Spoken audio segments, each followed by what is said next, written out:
manufacturing facilities from the mainland People's Republic of China to other places. So as a result, many industries shifted out of China. Those are independent processes. देखिए, India और US quite independent of what happens in China. आप देखिए कि जो हमारा human resource है, आपके लोग जो यूएस टेक इंडस्ट्री में ऑलरेडी काम कर रहे हैं, जो सीईओज हैं, अब मैं आपको बताता हूं, मैं इसमें अपनी लिस्टिंग में नहीं की, गूगल और अमेजॉन दोनों $10 बिलियन और $15 बिलियन की इन्वेस्टमेंट इंडिया में की बात कर रहे हैं. अब वो जो इन्वेस्टमेंट होगी, वो इंडिया में सिर्फ इन्वेस्टमेंट नहीं होगी, वो इन्वेस्टमेंट ग्लोबल गुड के लिए होगी और ग्लोबल इकोनॉमी के लिए होगी. अब जैसे एयर इंडिया ऑर्डर प्लेस करता है 500 एयरक्राफ्ट के लिए, बोइंग उसी समय अनाउंस करता है कि $100 मिलियन वो इन्वेस्ट करेंगे इंडिया में पायलट्स की ट्रेनिंग के लिए. तो ये सारी चीजें दे प्रोसीड साइमल्टेनियसली. अब जैसे सिस्को है, इट्स अ मेजर कंपनी, जब उनके सीईओ कहते हैं कि ये हमारे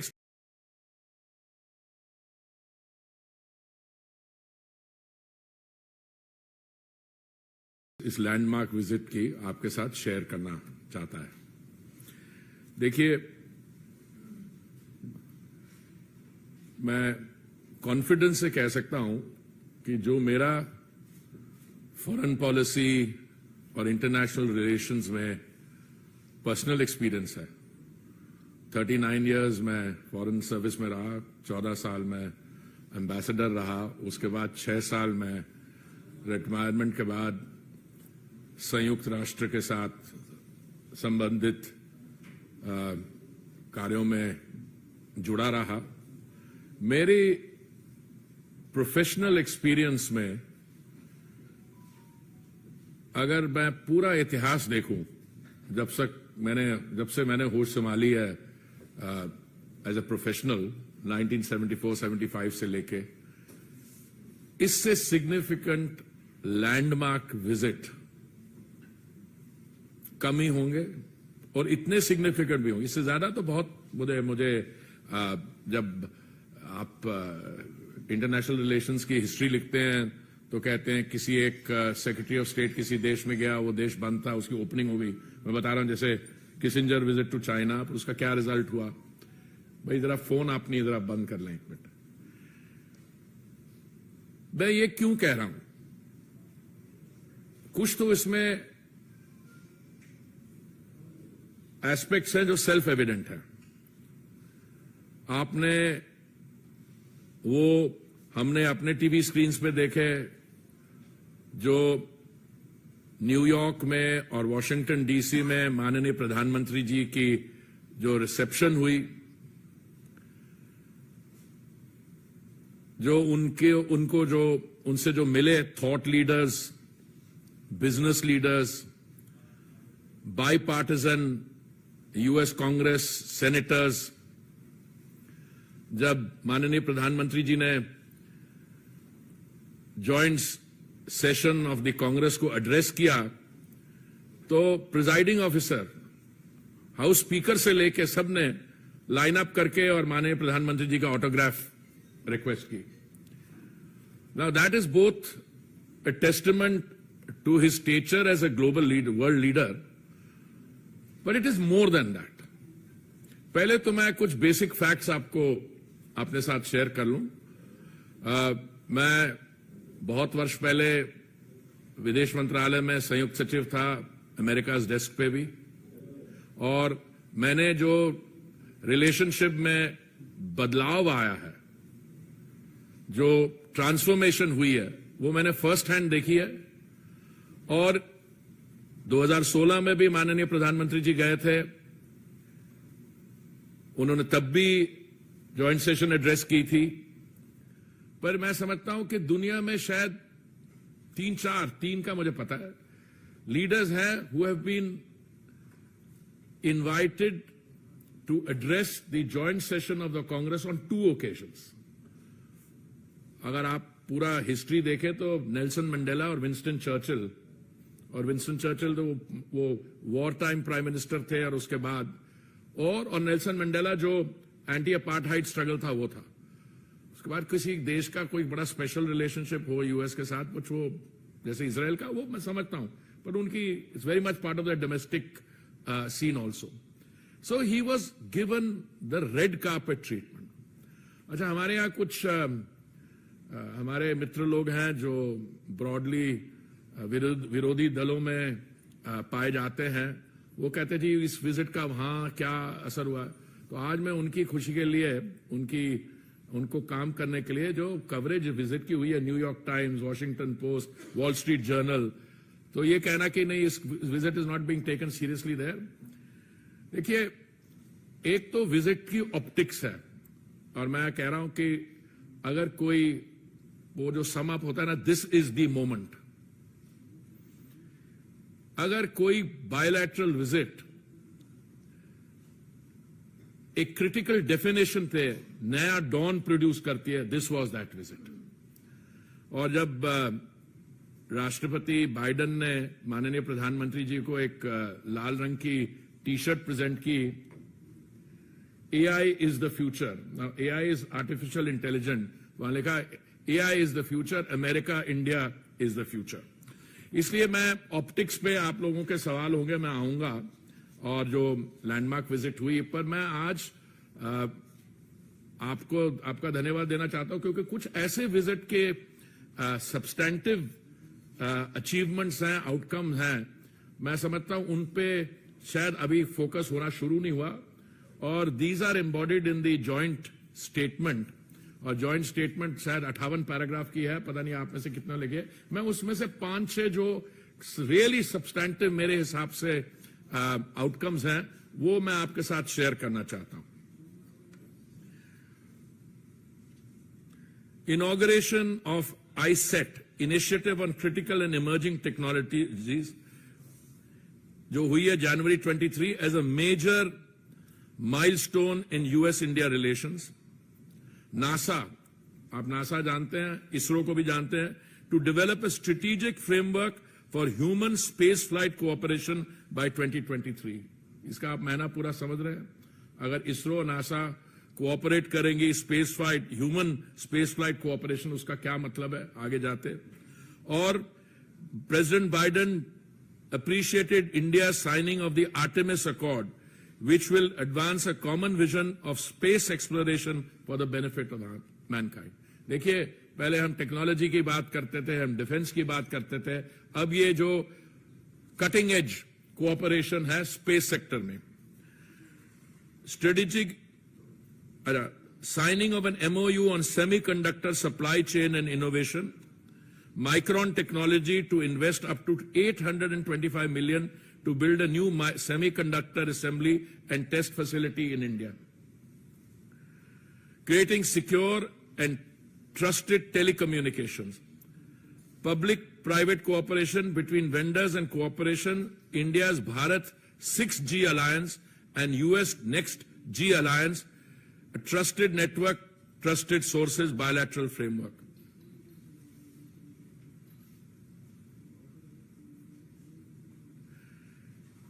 Indo-US quantum coordination mechanism.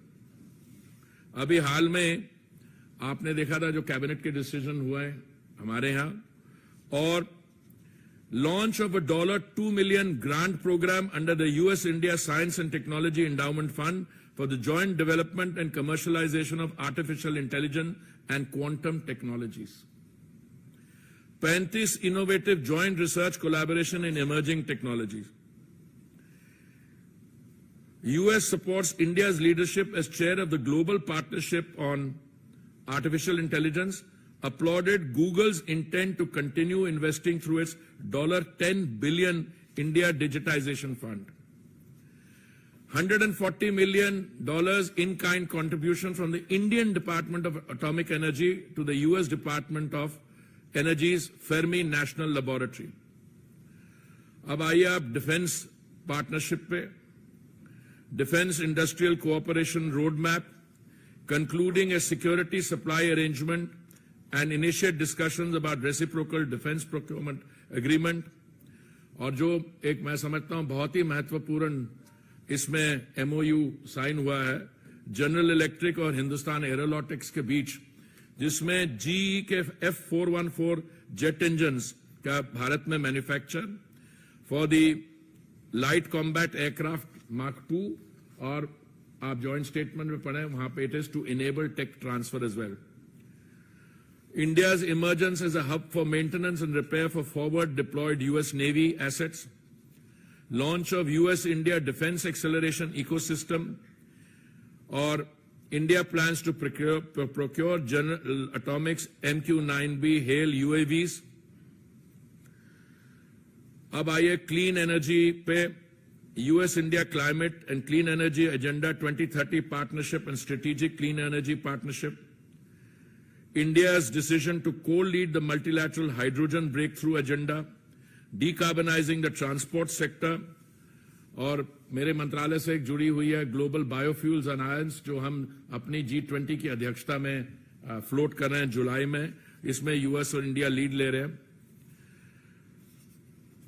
अच्छा, एक और, अभी आप सब सुनते हैं कि ग्रीन एनर्जी की हम बात करते हैं, अगली जनरेशन की सारी ऑटोमोबाइल्स की रोल आउट इलेक्ट्रिक व्हीकल्स की है.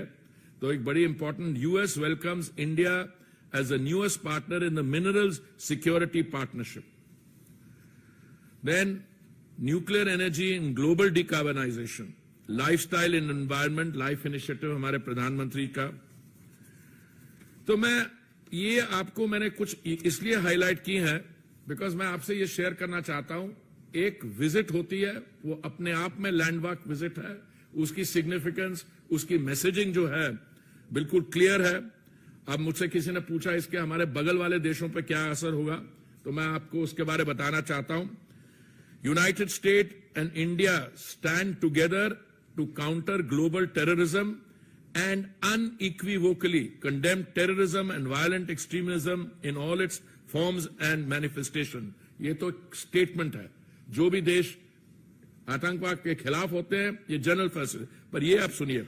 They strongly condemned cross-border terrorism, the use of terrorist proxies, and called on Pakistan to take immediate action to ensure that no territory under its control is used for terrorist attacks. देखिए, this line itself, because हमारे यहाँ बड़ी कुछ हमारे past experience भी रहा है कि जो हमारा बगल वाला देश है, उनके जो एक्टिविटीज रही हैं, हम अक्सर उनको we describe them as the epicentre of terrorism, and for good reason. But for a joint statement with such categorical language, ये मैं आपकी अटेंशन ड्रॉ कर रहा हूं. Strong support for a peaceful, secure and stable Afghanistan, long-term strategic partnership between the I2U2, that is India, Israel, United Arab Emirates and United States. Commitment to an open, secure, inclusive, safe, interoperable and reliable internet. These were some of the landmark decisions taken. In decisions, in agreements को prepare करने के लिए बहुत मेहनत हुई है. The concerned ministries led by the Ministry of External Affairs पे काम किया. इनकी implementation पे equally बहुत काम होगा. और उससे ये visit marks the culmination of that preparatory process, upgradation of the relationship. और उसके बाद where is this relationship going? अब मैंने जो भी कमेंट्रीज पढ़ी हैं, सिर्फ हमारे यहाँ नहीं, हमारे जो 7 लोग जिनकी थिंकिंग हमारे जैसी है, पर मैंने बाहर के जो कमेंटेटर्स हैं, थिंक टैंक्स हैं, उन्होंने कहा कि the India US bilateral relationship will be a defining relationship for the 21st century. इसका इम्पैक्ट सब रीजनली, रीजनली और ग्लोबल जियोपॉलिटिक्स में होगा.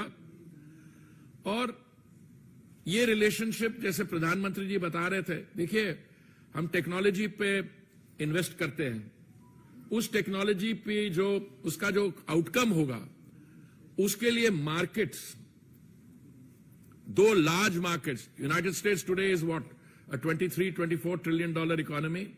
जब माननीय प्रधानमंत्री जी पिछली बार वहां गए थे, तो हम दुनिया भर में, विश्व भर में छठे स्थान पे थे अर्थव्यवस्था, 10वें स्थान पे थे, आज हम 5वें स्थान पे है, and we are on the road to becoming the third largest economy. इस समय हमारा बायलैटरल ट्रेड 191 बिलियन है, ये 2014 से डबल हुआ है, और मुझे ये सारे जो एग्रीमेंट्स हो रहे हैं और जो उनके यहां से यहां इन्वेस्टमेंट हो रही है, इंडिया से जो वहां इन्वेस्टमेंट हो रही है, देखिए मैं आपको एक दो उदाहरण देता हूं। एयर इंडिया की प्राइवेटाइजेशन के बाद हमारे सिविल एविएशन सेक्टर को एक बहुत बड़ा बूस्ट मिला है।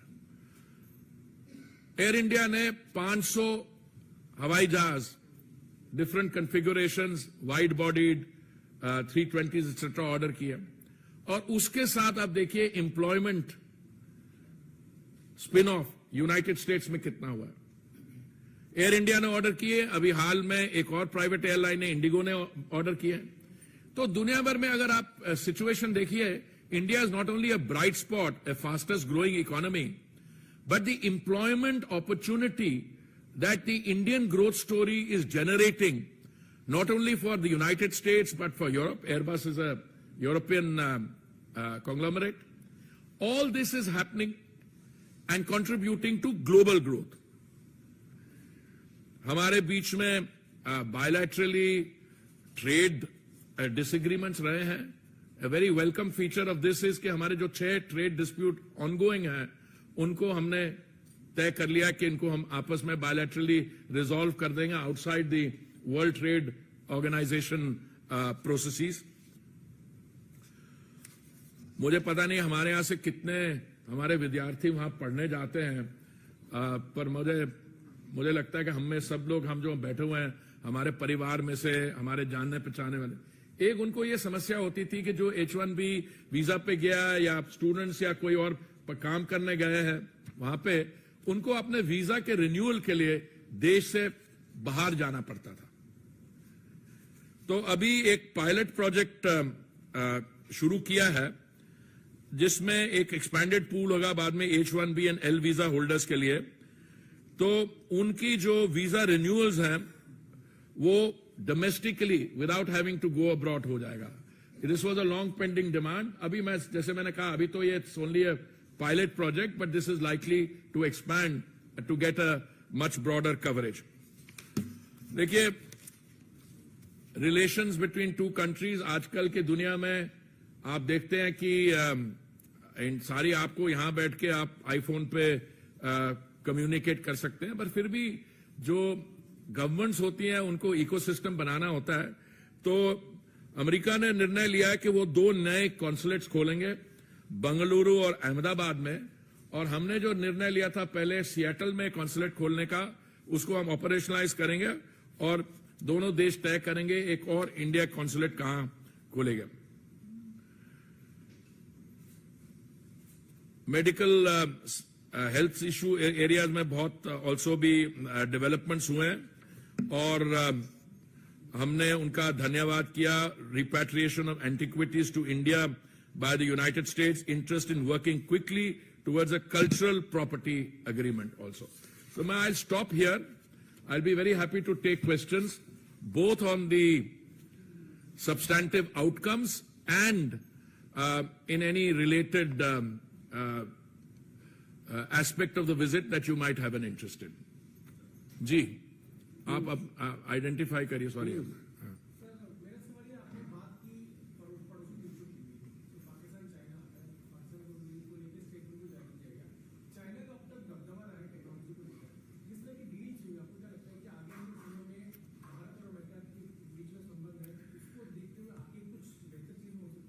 देखिए बहुत कुछ हो सकता है। पहली बात तो है कि इस विजिट से पहले भी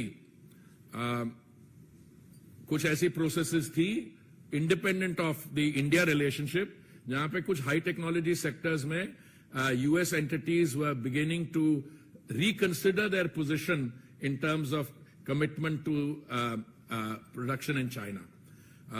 I am personally aware of many companies which decided to relocate their manufacturing facilities from the mainland People's Republic of China to other places. So as a result, many industries shifted out of China. Those are independent processes. देखिए, India और US quite independent of what happens in China.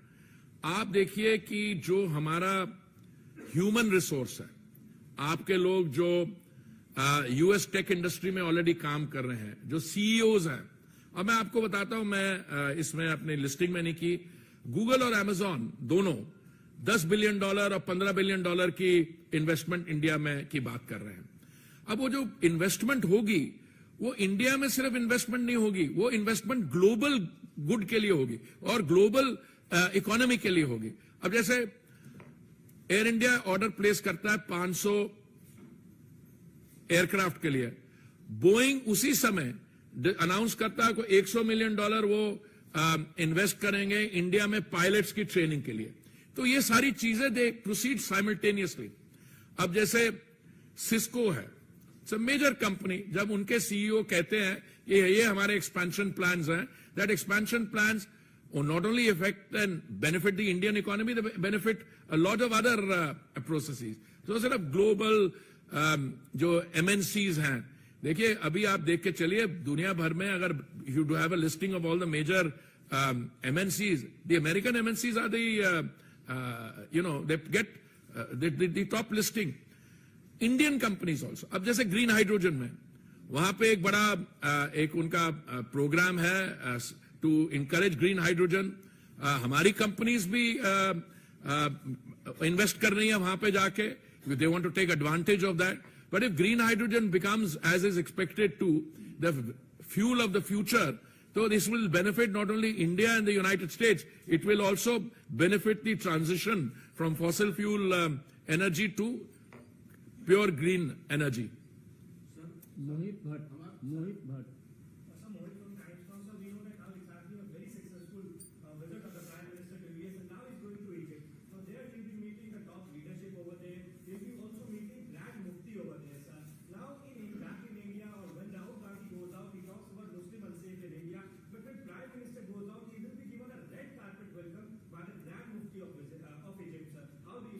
No, I see it very positively.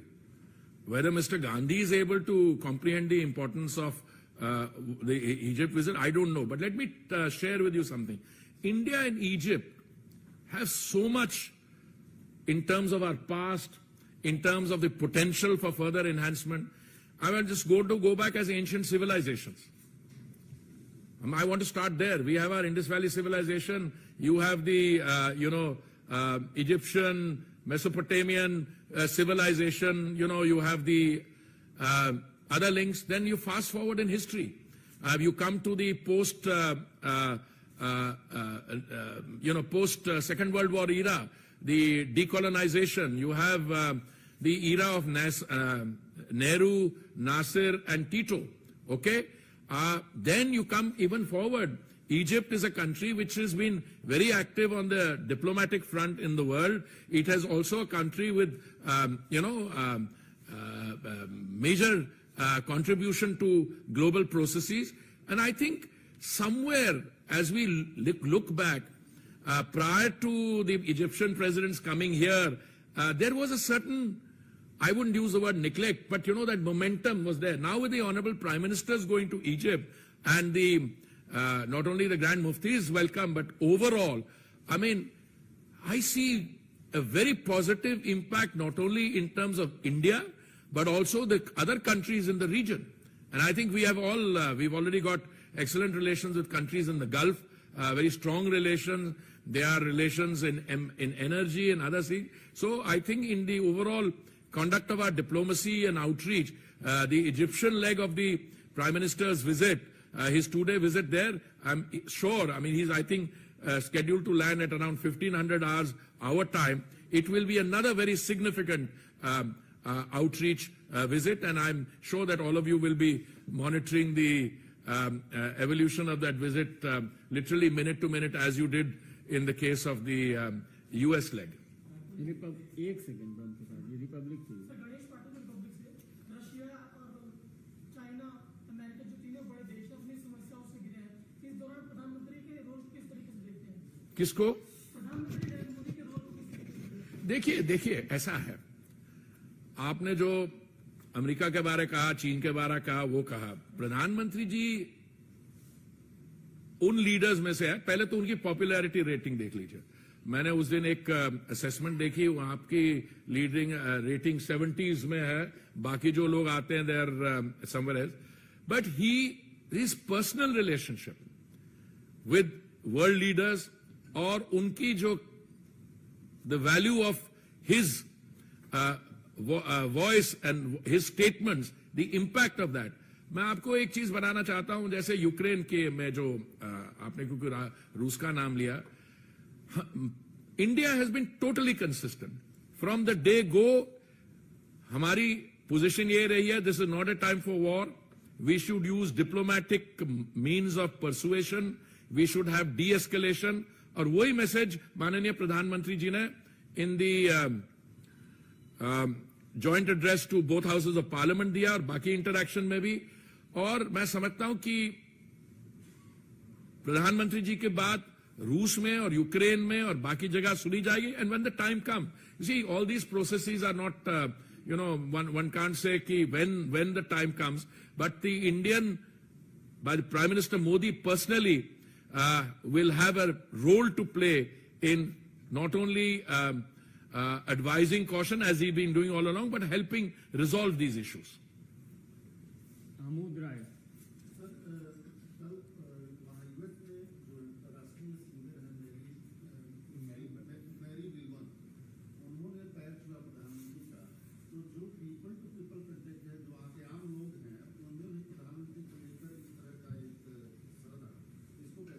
देखिए, मैंने आप शुरू में my opening statement was कि मेरी सारी लाइफ में मैं 39 years as a professional civil servant, foreign office diplomat, 14 years as an ambassador, I have never seen anything like this. और मैं आपको I want to break it down. देखिए, हमारे यहां पहले भी प्रधानमंत्री रहे हैं जिन्होंने अपने योग किया, in the confines of their room. But एक ऐसे लीडर हैं जो संयुक्त राष्ट्र में एक रेजोल्यूशन लेके जाते हैं, वो रेजोल्यूशन जो है 180 के कितने कंट्रीज को स्पॉन्सर करती हैं, फिर ऑन द संयुक्त राष्ट्र की जनरल असेंबली के लॉन्स में जो योगा हुआ, उसका पीपल टू पीपल इंपैक्ट अब समझ रहे, is not just India US. 135 देशों के रिप्रेजेंटेटिव्स ने उस दिन इस कार्यक्रम में भाग लिया और उन्होंने अपनी जो मैसेजेस सब जगह भेजा। मैं ब्राजील में रह चुका हूं, वहां पे मुझे पता है how popular yoga is there. But जो अभी हुआ है, this is what I call people to people. और इससे ज्यादा पावरफुल मैसेज क्या हो सकता है? दूसरा, आपने एक रेजोल्यूशन लाया जनरल असेंबली में कि 2023 should be the year of the millet. और जब माननीय प्रधानमंत्री जी का जो स्टेट डिनर है, उसमें एक शाही मिलेट मील उनको सर्व करता है, वो नहीं है कि वहां पे क्या हुआ, जो मैसेज जाता है न्यूयॉर्क की क्यूलिनरी इंडस्ट्री को, वो मिशेलिन के स्टार गाइड्स हैं, वो शेफ्स हैं, they will start incorporating it into their this thing. It's only a matter of time that these big chains, I'm not advertising anyone, but McDonald's, you will have a millet burger. It's only a matter of time. दूसरा, मैं आपको एक और चीज बताता हूं. I'll come to Mary Miliband in a minute because that is really, I was so moved with her rendition of the national anthem, Jana Gana Mana. पर उससे पहले, जो संयुक्त राष्ट्र की जनरल असेंबली में जो लॉन्स में जो योगा लीड कर रही थी अमेरिकन महिला, उसका powerful message, she was a properly world class yoga instructor. आपने वो जो फर्स्ट लेडी को गिफ्ट दिया 7.5 कैरेट का, how much of thinking has gone into that? 7.5, 75 years of India's independence. Green, not green because उसका texture कोई उसमें green tinge है, बिकॉज वो इको फ्रेंडली है. वो सोलर क्लीन एनर्जी से लैब में डायमंड बनाया गया है. देखिए, उसमें आत्मनिर्भरता is stamped all over it. Yoga again is a very strong expression of the Indian, क्या कहेंगे, सिविलाइजेशनल, हमारा हेल्थ, बॉडी, मेंटल, ये सारे जो हमारा वेलबींग सिस्टम है, yoga represents that.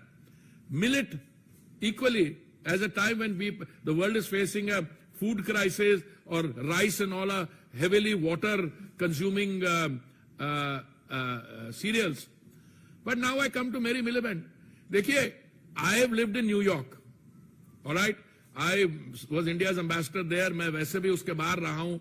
I know, I'm familiar with Mary Miliband. But when she sang the national anthem, Jana Gana Mana, and so beautifully, and Doordarshan played it here, from being an American star, I think she has become a global star.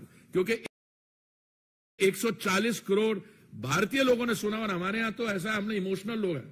ये नहीं है कि गाना सुना, हमारा राष्ट्रगीत जिस with sheer passion, and then उसके बाद आई और उन्होंने माने प्रधानमंत्री जी के पांव छुए. जो आप कह रहे हैं मैं तो कहता हूं this is another aspect वो जो मैं कभी भूल नहीं सकता. पर देखिए, why do you want to stop here? Why do you want to start and stop here? अभी जब माननीय प्रधानमंत्री जी गए थे जापान G7 के लिए, और G7 में जो आपने सारी पिक्टोरियल मैसेजिंग देखी, आप उतरे. I think he was the first prime minister to go to a south Pacific country. Port Moresby में उतरे, उनके प्रधानमंत्री जी ने उनको रिसीव किया. सिर्फ रिसीव ही नहीं किया, जो उन्होंने जेस्चर दिया उनके पांव छूने का etcetera, but more than that उन्होंने अपनी स्टेटमेंट में क्या कहा. मैं उस स्टेटमेंट में से कोटेशन देता हूं आपको रफ. उन्होंने कहा कि हमें बहुत खुशी है, गर्व है कि आप G20 की अध्यक्षता कर रहे हैं और आपकी जो सुनवाई है G7 में, इतने आप your voice is taken, your views are taken and respected in by the G7, और हमें खुशी और गर्व यह है कि आप हमारे में से हो. He is a developing country leader, and the praise and accolades which are coming in the prime minister, it's both the prime minister and what he has done to India, transformed India. In 2016 he went there, it was in 10th position. Today it's in the 5th position, and he said soon, if you remember his statement to the joint session, he said soon we will be the 3rd largest economy. और देखिए, go back 2014 में वही लोग जो आज प्रशंसा कर रहे हैं भारत की अर्थव्यवस्था की, उन्होंने ये टाइटल दिया था फ्रेजाइल इकोनॉमी, फ्रेजाइल 5. फ्रेजाइल 5 का मतलब ये होता है, आप जब ट्रैवल कर रहे हो तो आपके लगेज पे फ्रेजाइल, हैंडल विद केयर, के टूट सकती है, मतलब टूटने वाला सामान है. कहां से निकलते आप वहां से, now you are going to be the 3rd largest economy. So people to people, substantive, economic, technology, space, defense outcomes, in every respect, this is a landmark visit and one that will critically define the bilateral relationship and take it to the next level. Asif ये नहीं. प्रधानमंत्री के visit के दौरान जिस तरह से अल्पसंख्यक को भारत में लेकर के किस तरह से रहते हैं उसको और लोकतंत्र को लेकर के सवाल पूछा गया, उसको आप किस तरह से क्या पूछा गया था? अल्पसंख्यक खतरे में है, क्या खतरे में? अरे छोड़िए, ये serious, let us get serious. Kamlesh नहीं, मैंने मेरे को जवाब देने दीजिए. देखिए, एक युवा नेता भी गए थे पहले. युवा नेता वहां पहुंचते ही उनको भारत के डेमोक्रेसी पे और माइनॉरिटीज के ट्रीटमेंट पे चिंता हुई.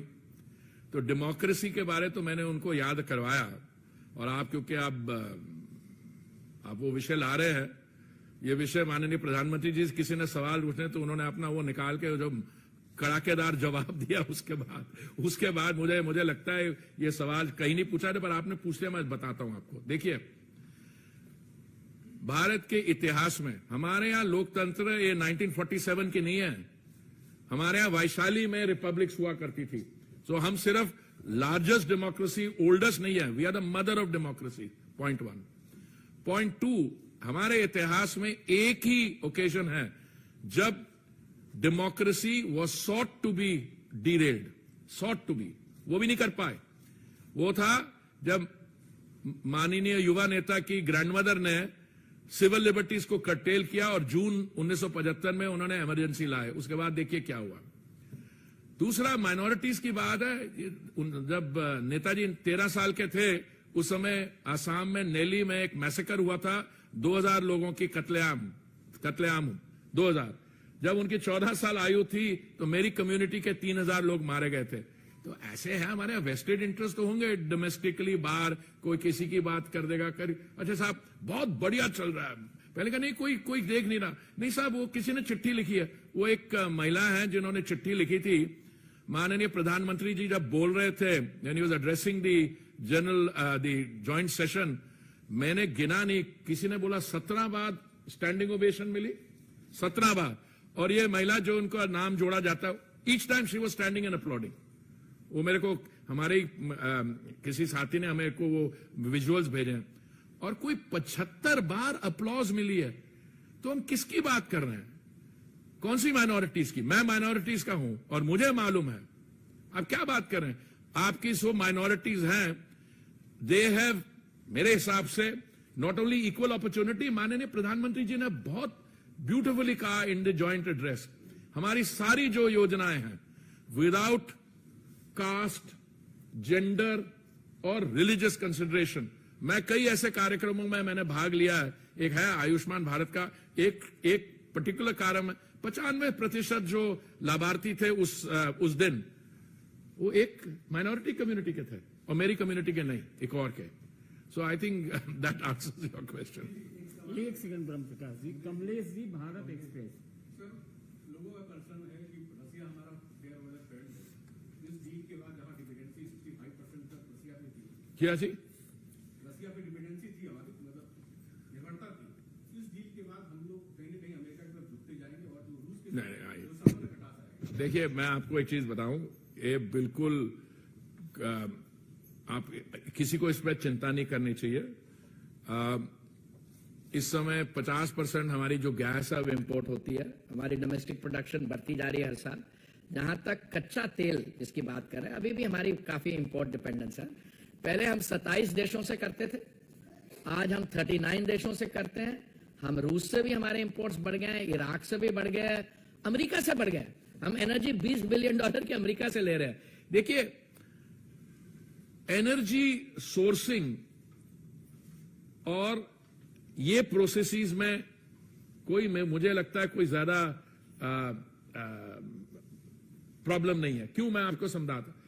अगर भारत उस समय रशिया से अपने इंपोर्ट्स नहीं बढ़ाता तो हमारी जो कंजम्पशन, हमारी 5 मिलियन बैरल रोज की कंजम्पशन है, तो हमें वो किसी और जगह से खरीदने पड़ते और दाम और बढ़ते।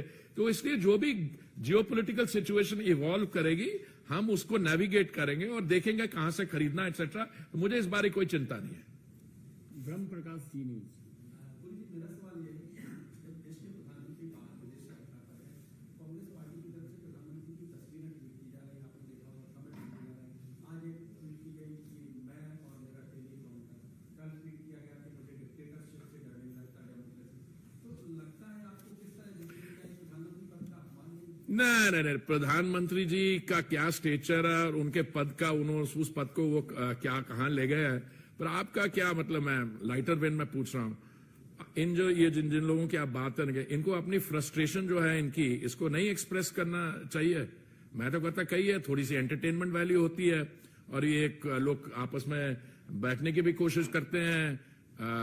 मेरा तो यही लगता है कि इनको जो कहना है कह रहे हैं, उससे हमारी जो substantive outcome, Indian democracy, India position और बाकी भी इनके आपस में जो है, मुझे लगता है they will collapse under the weight of their own contradictions. Neeraj Pandey, ABP.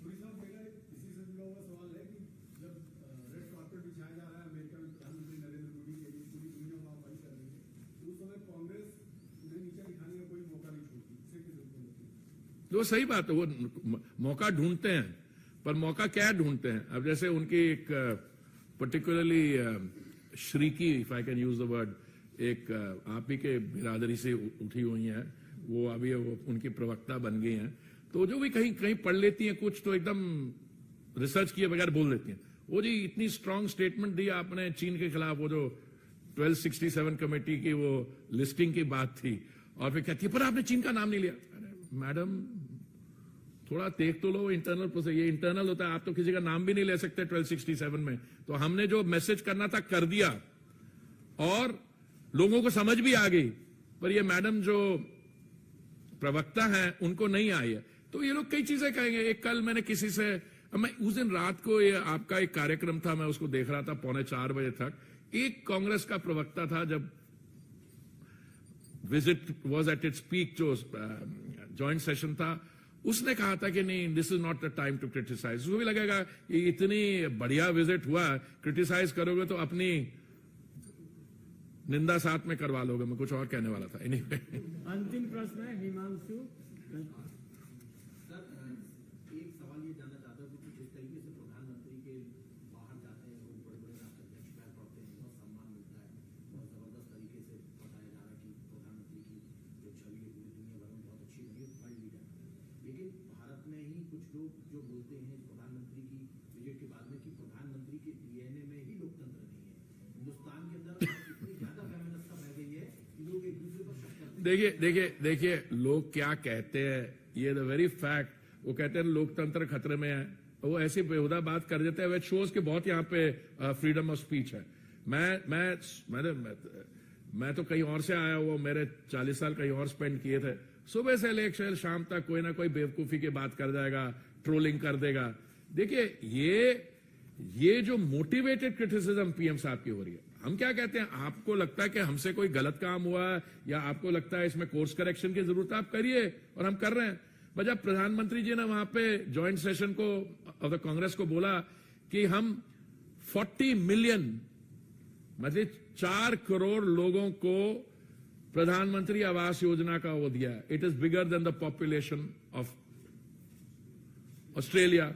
फिर उन्होंने कहा हमने इतना ये किया, that is the bigger than the population of South America. तो that is the real thing, that is what India has done. अब कोई कह रहा है कि ये लोकतंत्र नहीं है, तो क्या है ये? नहीं, मेरे को बताइए। आई मीन, अगर यहाँ पे अच्छा ये लोग तो मतलब जो उनको सुबह उठते हैं उनको कुछ कहना है और फिर कोई ऐसी ऐसी बातें कर जाते हैं, तो then they discover that they got into a trap. बहुत बहुत धन्यवाद। धन्यवाद। कल किससे करवा रहे हैं आप?